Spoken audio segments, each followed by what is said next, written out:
നോർവേയിലെ ഏറ്റവും ഉയരമുള്ള പർവ്വതത്തിൽ വിശുദ്ധ കുർബാനയർപ്പിച്ച് യുവവൈദികൻ.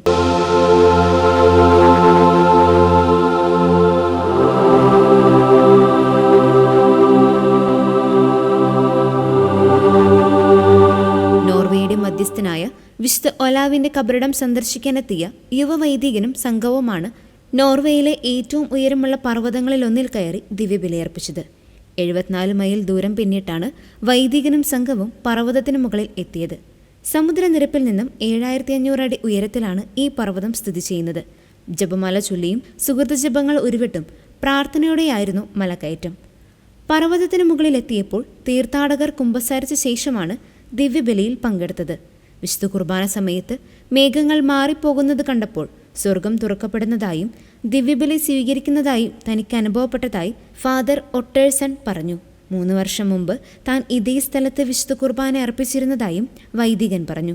നോർവീജിയൻ യുവജനങ്ങൾ സംഘടിപ്പിക്കുന്ന വിശുദ്ധ ഒലാവിന്റെ കബറിടത്തിലേക്കുള്ള തീർത്ഥാടനത്തിൽ നോർവേയിലെ വിവിധ ഇടവകകളിൽ നിന്നുള്ള നിരവധി യുവജനങ്ങളാണ് പങ്കെടുക്കുന്നത്.